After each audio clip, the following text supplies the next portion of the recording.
एक एक अहीर ने 10-10 को मारा है।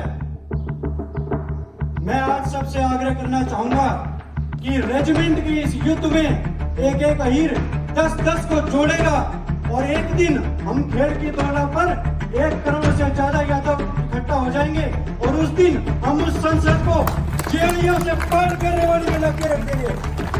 26 करोड़ यादव हैं, हम देंगे तुम्हें 26 करोड़ सर। सरकार कह रही है कि चाइना का ड्रैगन आग उगल रहा है, हमें वहां भेजो। 62 में भी उस ड्रैगन की आग हमने बुझाई थी, आज भी 26 करोड़ यादव अपने खून से उस ड्रैगन की आग बुझा देंगे। जो मातृशक्ति हमें सुन रही है, मैं उनसे एक प्रार्थना करना चाहूंगा कि जब भी आपकी छुट्टी हो, संडे हो या कोई त्योहार हो, उन्हें ये कह दो कि बेटे 2 घंटे खेल की जगह में बैठ गया, आंदोलन कर गया, तब तुझे रोकती है। अपने तो और यहाँ के युवाओं को सभी को मेरा कोटि कोटि नमन।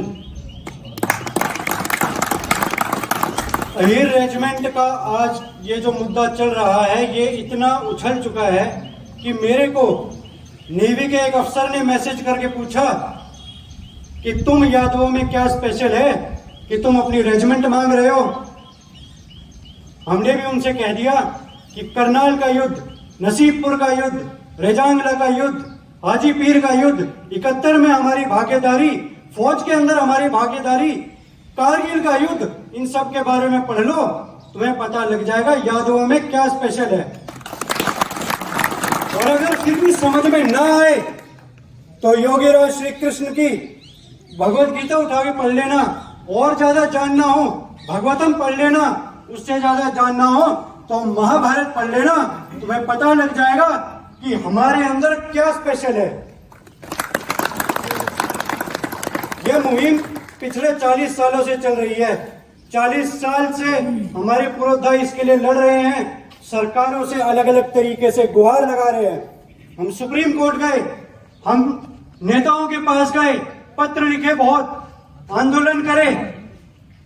हमेशा हम हर प्रोग्राम पे, खासकर 18 नवंबर को रैली निकालते हैं एक आंदोलन के रूप में। हमेशा सरकारों ने यह सोचा कि ये छोटी मोटी चिंगारियां हैं, भड़की हैं, बुझ जाएंगी। लेकिन इन सरकारों को मैं बता देना चाहता हूं कि ये छोटी मोटी चिंगारियां अब आग के गोले बनकर संसद पर बरसेंगी, तब पूरा हिंदुस्तान देखेगा कि अहीर क्या चीज है। साथियों, हर युद्ध में एक एक अहीर ने 10-10 को मारा है। मैं आज सबसे आग्रह करना चाहूंगा कि रेजिमेंट की इस युद्ध में एक एक अहीर 10-10 को जोड़ेगा और एक दिन हम खेड़ की तोड़ा पर 1 करोड़ से ज्यादा यादव इकट्ठा हो जाएंगे और उस दिन हम उस संसद को जेलियों से पार करने वाली में लग के रख देंगे। सरकार को हमारे सामने झुकने के लिए मजबूर करेंगे हम 26 करोड़ हैं। हम सरकार के, हम दूसरे देशों के ऊपर अपना प्रेशर बना सकते हैं, पूरी दुनिया के ऊपर हम प्रेशर बना सकते हैं। और सरकार, हर युद्ध में हमने अपने सर दिए, हर घर से हमारी अहिरानियों ने अपने बेटों को तिलक करके युद्ध में भेजा, फिर भी हमें हमारा हक नहीं मिला। इस सरकार को मैं ये कह देना चाहता हूं कि तुम्हें कितने और सर चाहिए। 26 करोड़ यादव हैं, हम देंगे तुम्हें 26 करोड़ सर। सरकार कह रही है कि चाइना का ड्रैगन आग उगल रहा है, हमें वहां भेजो। 62 में भी उस ड्रैगन की आग हमने बुझाई थी, आज भी 26 करोड़ यादव अपने खून से उस ड्रैगन की आग बुझा देंगे। हमें कुछ नहीं चाहिए, हमारे बलिदान के बदले 26 करोड़ सर हम देंगे। बस एक चीज चाहिए कि हमारी गर्भवती अहिरानियों के पेट में जो अहीर अंश पल रहा है, कल जब वो जन्म ले तब उसके कंधे पर नाम अहीर हो।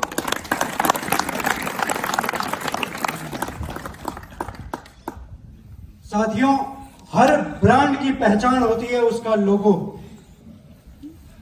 और आज यादव ब्रांड की पहचान है ये पीली टोपी और ये पीला झंडा। तो मैं अपने युवा साथियों से और सभी से मैं ये निवेदन करना चाहता हूं कि इसकी हमेशा इज्जत करना, क्योंकि अगर तुम इसकी इज्जत करोगे तभी तुम उस नाम की इज्जत कर पाओगे जो तुम्हारे कंधे पर मिलेगा। कहीं पर भी अगर आप देखो कि कोई झंडा रास्ते पर पड़ा है या किसी भाई की टोपी बाइक उड़ाते टाइम गिर गई तो उसे उठा लेना। और एक चीज का हमेशा ध्यान रखना कि जब भी आपने ये टोपी पहन रखी हो या झंडा आपके पास हो या यादव लिखी हुई टी शर्ट पहनी हुई हो, तो अपना व्यवहार दूसरों के साथ हमेशा विनम्र रखना। दूसरी बिरादरियों के साथ अगर कभी आपकी बहस हो जाए तो उस बहस में आप हारना मत। और आप हारोगे कैसे नहीं, जब आपको अपना इतिहास पता होगा। तो अपने युवाओं से मैं प्रार्थना करता हूं कि अपने इतिहास को ज्यादा से ज्यादा पढ़ो, फैक्ट्स जानो, ताकि आप कहीं पर भी बहस के समय बोल पाओ। और इतिहास की अगर बात हो रही है तो मैं एक चीज आप लोगों को बता देना चाहता हूं कि मेरा पैतृक गांव बिहाड़ी है। और बिहाड़ी और गोकलगढ़ में बहुत पुराने कनेक्शन है राजा मित्रसेन के समय के। हमारे दादाजी चौधरी जीवराम का उस समय शासन था बिहाड़ी गांव पर, और आसपास के राजपूतों और मुसलमानों ने 9000 की फौज लेकर हमारे गांव का घेरा कर लिया था। उस समय हमने बुलावा भेजा राजा मित्रसेन के पास कि आए और आकर हमारी मदद करें। और राजा मित्रसेन ने अपनी फौज भेजी हमारे लिए, हमारी मदद करी उस समय। आज चौधरी जीवराम का वंशज सचिन गोकलगढ़ गांव के अंदर आप सब लोगों को आह्वान करता हूं कि रेजिमेंट के इस युद्ध में आप भी 23 मार्च को खेल की दौला पहुंचकर इस रेजिमेंट के यज्ञ में अपनी आहुति दें। और हमारे जो मातृशक्ति हमें सुन रही है, मैं उनसे एक प्रार्थना करना चाहूंगा कि जब भी आपके लड़कों की छुट्टी हो, संडे हो या कोई त्योहार हो, उन्हें यह कह दो कि बेटे 2 घंटे खेल की दौला में बैठ के आंदोलन करके तब तुझे रोटी मिलेगी। अपने बच्चों को रोको मत बाहर निकलने से। हम दूसरे आंदोलनों की बात करते हैं, गुज्जरों के आंदोलनों की बात करते हैं, जाटों के आंदोलनों की बात करते हैं। उनके पिताओं ने अपने जवानों को या उनकी माताओं ने अपने बेटों को रोका नहीं, एकदम तिलक करके सड़कों पर भेज दिया कि जाओ आंदोलन करो। वैसा ही हमें करना है और एक दिन हमें रेजिमेंट जरूर मिलेगी। मैं अपनी वाणी को यही विराम देता हूं और धन्यवाद करता हूं आप सब लोगों का या रेजिमेंट की सरदारी का, जिन्होंने बोलने का मौका दिया। धन्यवाद।